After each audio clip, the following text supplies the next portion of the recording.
poem. What shall I do? What will you do? Is this a question?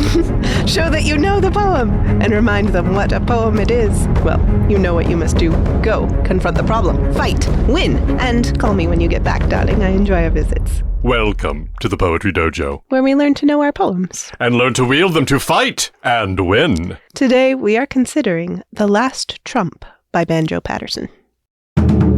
Banjo Paterson was born in 1864 and lived to 1941. He is the definitive Australian bush poet.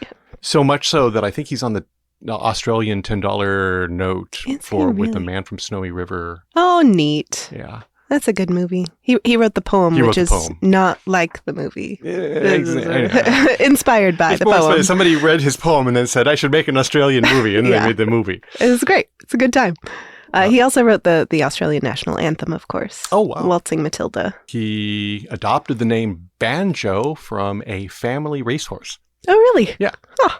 And he was a trained lawyer. He also, I think he served as a war correspondent during the Boer War. So that would have been 1880s? Yeah, South Africa. Maybe 1890s. Around the turn of the century. But in any case, while he is known for his Australian bush poetry, which I don't know where that accent is coming from, so there's no purpose in this particular review.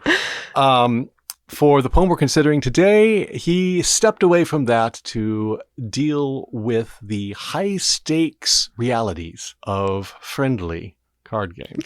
Indeed. He describes a game probably of bridge. Bridge is kind of the archetypal card game, if you will. So many games that we play today are derivative of it. It's very complex. There are people If you're not doing poker, you're doing a variation of bridge. Yeah. Hearts, spades, euchre, rook. All these things are simplified versions of bridge, which tells you how complicated bridge is. Actually, the lady who funded my college scholarship would go on cruises for free because she not only could play bridge, but could teach bridge. And that was a high dollar value occupation.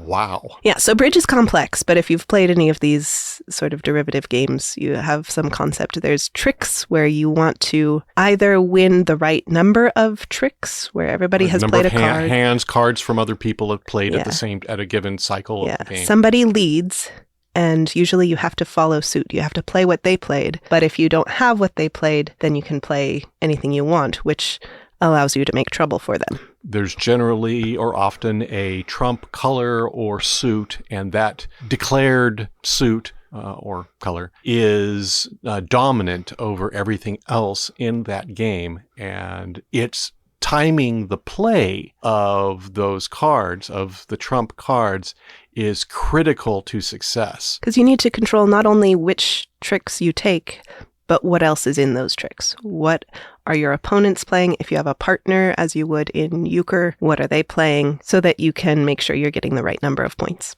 If you're unfamiliar with the game, then simply the trump becomes the super-powered weapon of the game. And if you foolishly squander it, particularly when you have a partner, your partner will chew you out. Yes, because not only have you hurt yourself, you have, by your foolishness, hurt your partner. And of course, in a standard deck of cards, which is what you would use to play bridge, you have from ace, 2, 3, 4, all the way up to 10, jack, queen, king. That's 13 cards. 13 cards. 13 cards in a suit, period. This may seem tedious, but it is important for understanding this poem. It is relevant to the poem. And so it is possible that you may end up with a circumstance where a young man with his fiancée is playing a game with his father-in-law as his partner, and there may be consequences. The Last Trump by Banjo Paterson. You led the trump, the old man said with fury in his eye. And yet you hope my girl to wed? Young man, your hopes of love are fled. 'Twere better she should die. My sweet young daughter sitting there, so innocent and plump, you don't suppose that she would care to wed an outlawed man who'd dare to lead the 13th trump. If you had drawn their leading spade, it meant a certain win. But no, by Pembroke's mighty shade, the 13th trump you went and played, and let their diamonds in. My girl, return at my command his presence in a lump. Return his ring, for understand no man is fit to hold your hand who leads a 13th trump. But hold, give every man his due, and every dog his day. Speak up, and say what made you do this dreadful thing, that is, if you have anything to say. He spoke. I meant at first, said he, to give their spades a bump, or lead the hearts. But then you see, I thought against us there might be perhaps a 14th trump. They buried him at dawn of day beside a ruined stump, and there he sleeps the hours away, and waits for Gabriel to play the last, the 14th trump. The Last Trump by Banjo Paterson. As always, a story poem has a terrific advantage over every other possible poem. Odds are, even if you're presenting this to fellow students, that when it comes time that you are presenting this with the judges present, they will have played some game that has trump. And no doubt at some point, if they have played such a game, there will have come a time when they either had a hand where they had no intention of participating in the primary conflict, or they had a good hand and they were certain they could win, and yet then their partner went and did some foolishness that, took them down, and they will remember the burning anger in their heart when they were betrayed. Betrayed, I say, hypothetically, not as though it actually has happened to me, or that I have done it to others.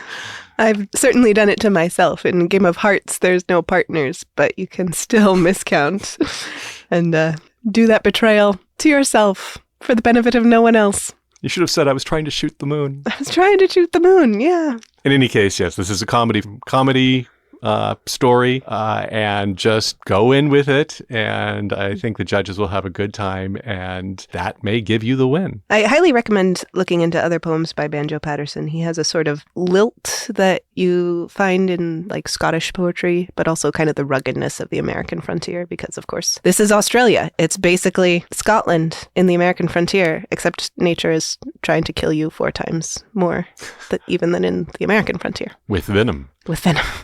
Yeah, or straight up boxing animals, you know?